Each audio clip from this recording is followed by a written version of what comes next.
George woke up one day with his pair of purebred Russian blues staring disapprovingly at him. Though this stare wasn't the familiar cat scowl, there was something unsettling about the look in their eyes. There was something human in them. George, we need to talk. The smaller of the two spoke in almost perfect English.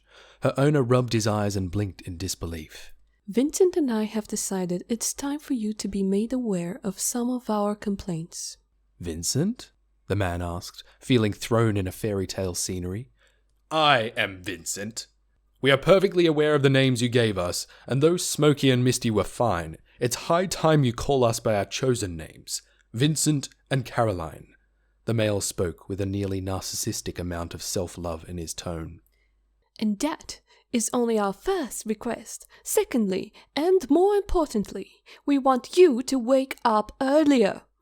All the quality time we could be having is wasted on your beauty sleep, and it's just torture for us to be waiting 3 hours every morning for you to get up and open the canned food. An absolute torture. And then there's the litter box. It's positively appalling.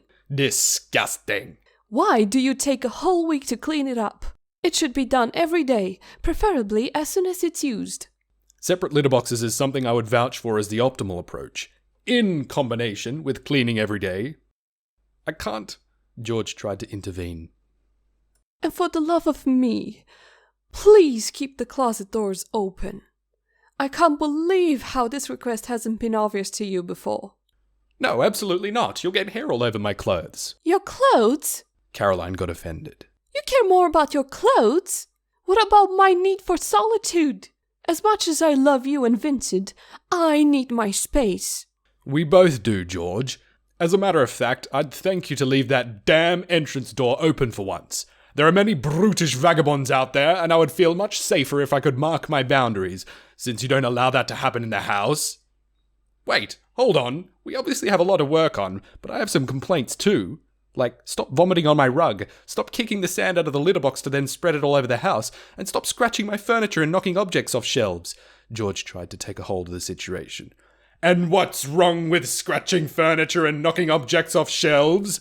Vincent stood up, suddenly looking like he got challenged to a fight. Vincent, hush, darling. You'll scare the kids, Caroline said in a soothing voice, and he sat back down with a furious stare, and his tail was thumping the mattress repeatedly. I'm sure that George loves us, and we will sort this out. Isn't that right, George? She looked over to her owner, expecting an intelligent answer. This is a lot to take in.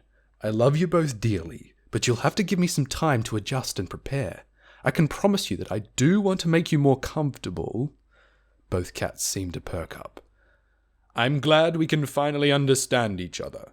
Vincent relaxed into a more agreeable disposition. It's been hard for us these past 6 years. Caroline spoke sympathetically, but then suddenly froze. Both their left ears swiveled backwards, while their stare went blank. The kids woke up. She spoke like a truly caring mother, and it made her owner smile with admiration. I heard them too. Let's go. We'll continue this later. Caroline was first to leap off the mattress. Just before he left the bed's edge, Vincent turned his head to face George.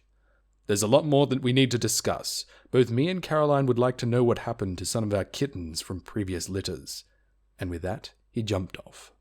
George grimaced, feeling guilty and anticipating horrible consequences.